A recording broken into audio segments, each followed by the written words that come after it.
So I finished my O-ring job, and I just want to, before you guys start on it, I just want to touch on a few things. You're not going to need anything special. You are going to need a pick, though. I used an old, like a little wire. We used to use these to open up elevators in the day. You're going to want to get in and, you got to get under it and kind of try and rip that right out of the hose. I used pliers to make this into a hook. I just reshaped it. I'm going to tell you, it was a pain using this. It wasn't frustrating, but it did come out eventually. So you're going to need something like, you're going to need a pick. Other than that, there's no other special tools needed.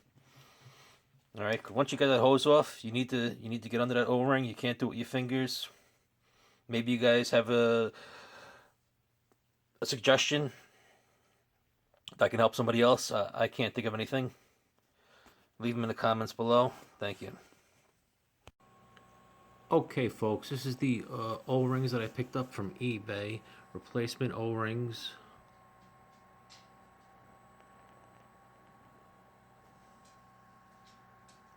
They come greased.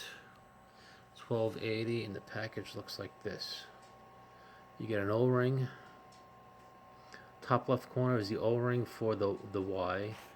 The two bottom ones, they'll fit in the hoses. The upper, and they call it lower. I didn't know the lower had one, but I don't know.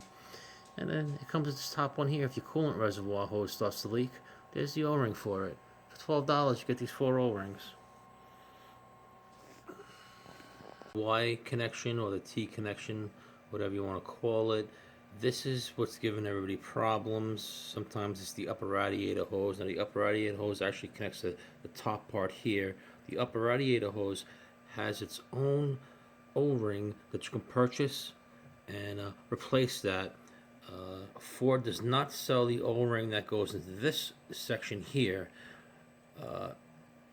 There's no O-ring up here. The O-ring is in the hose. This has an O-ring. This is the O-ring that I purchased from eBay, and I'm going to pull the O-ring out of this and replace it. And hopefully that solves my problem. And this connector back here, Ford loves these connectors. Mine actually has a screw-on type now. I can just unscrew it and screw it back on a clamp instead of having to realign something like that up. So that's it right there. Again, this is it might be a B now. This is replaced, but you can still buy these. They're $35 if you need it. Go out and buy it, or go buy an O-ring for $3, $4. Alright, so as you can see, I received my package from eBay, individually packaged, marked, so you'll know what they are when you store the rest of these away. That's the guy I need right there.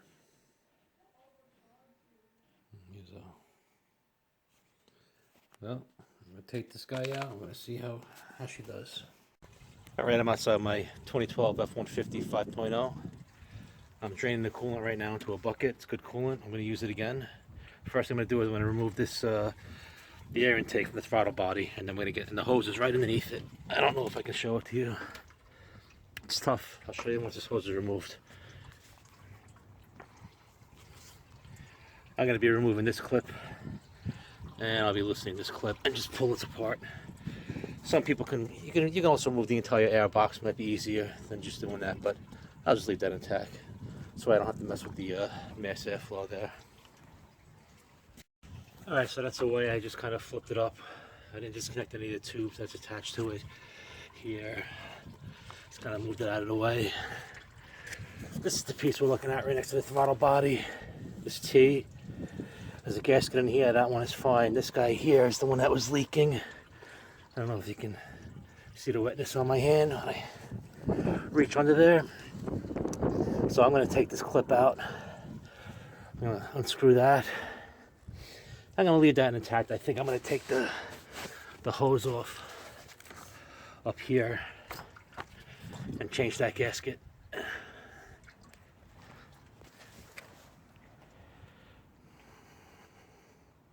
Alright, one more thing I want to show you before I do this. This piece here, I can't really get my phone down there too deep. I don't know if you can see that clip right there. Let's let me see right here. I'm just taking a screwdriver. I'm coming from the back here.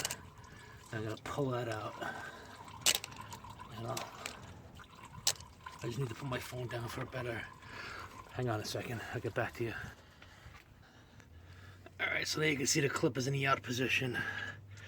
It's got a little hook in the top. I kind of just hooked the screwdriver in there and gave it a tug.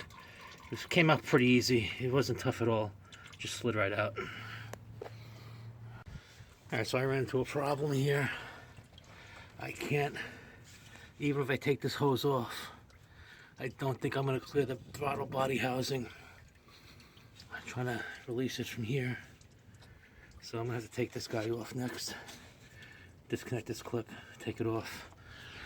Disconnect your negative battery cable if you want. Alright, I have 4 screws. Gives a little tug and a pull. I mean, look at that. That's good. I get to clean that out. I don't know. I'll have to go. This is a gasket right there. It looks like it's okay. This is not a throttle body cleaning video. There's plenty of them out there. Before you do this, go look at those videos. Alright, sorry about the piss poor video, but got this guy up. Pulled on him a little bit. He broke free. Now he's got to work on getting him out. Alright, it took some wiggling, but she's out. It's laid in the truck like this. Like I said, I'm not gonna, there's an O-ring in here, that's already been repaired. I'm gonna go in here, show you that if I can. Let me see. I don't know. I gotta look in there. This took a lot of wiggling, tight. Right back here, that guy's tight. I'll clean him up. See how she does. Overall, it's not a hard job, it's just climbing up into these trucks, a pain in the ass, but everything is right there. The shop probably going to charge me $150 for that part, hour labor, maybe even more coolant, who knows. Alright, one more thing. I got this over here, my bench now. This is the clips that we're talking about.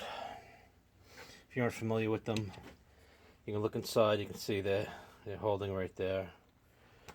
If I can hold my screwdriver. You really don't need a screwdriver, they pop open pretty easy. But when it's in the truck, just get under there and give it a pull. There's the after. It's up, it's very, they pop in just, apparently these are made to be put on. Yeah, they're very rigid. You're supposed to have them down and push them in. I'll see how that goes. But yeah, they're very easy clips. Alright. Alright. That's the old O-ring. I don't know if you can tell if it's flat. Let's see if I can get some light in here. I don't know, there's a ridge in there. It's right behind that ridge. I don't know if you can see that ridge. Right behind there. You can see, maybe you can see that. It was a bitch to get out. I was prying at it, picking at it. I don't really have a good pick. I was using an old pick I had. But it finally popped out on its own, so let's go try the new gasket. It's a package I got from Tough Rings. There's the old O-ring right on top of the new one. Looks like a perfect fit. Thank you guys. Appreciate it. Part number. Alright. I'm sure it's going to be a bitch getting that in because I don't know why I suck at this shit, but I can feel in this, I can feel it's flat, and this one feels, well, let me open it up. Yeah, so there's the new one. Feel the new one. I know you probably can't see it on the video. It feels much rounder. It's well oiled also. It's all ready to go. It's really. And my hands are dirty. I should wear gloves. Always getting cut up. All right. Sorry guys, again, it's tough to. Anyway, the new O-ring is in. What I did was I laid it flat on top. I can't show you without holding the camera. Just lay it flat and with two hands, two thumbs, just kind of walk it down right into the groove and it kind of pops right in. Sits beautifully. Again, I wish I could show you this, but I'm only here by myself. Oh, I got the part back on.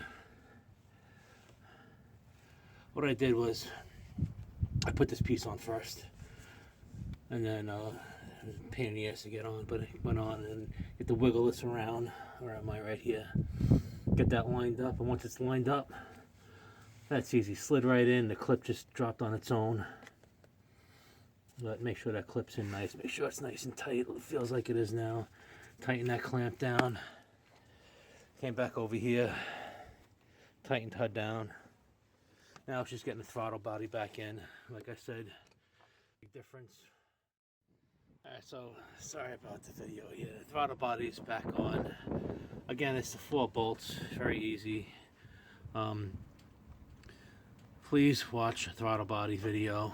They say you should go in a star motion when you tighten this down. There's a specific torque for it. I'm just going to do, you know, not good and tight, but, you know, snug. I don't know what's back here. It feels like, I don't know, aluminum, plastic, who knows. Alright. Throttle body snug down, not too tight, just snug. Last thing, just pop that right back into place. Fasten. Got her down here, fasten right here. Refill of coolant. And hopefully no leaks. All for my time and 3 beers. 3 beer job. Well, actually, I'm still drinking this one. And next will be the oil change on this bad boy. Just getting ready to ride. Alright, the coolant's refilled. I don't see anything leaking underneath the truck. I checked. I'm gonna I'll run it for a few days and then I'll take this piece off again and check that Y connector. Make sure it's not leaking. I don't know, to be honest. And that's it.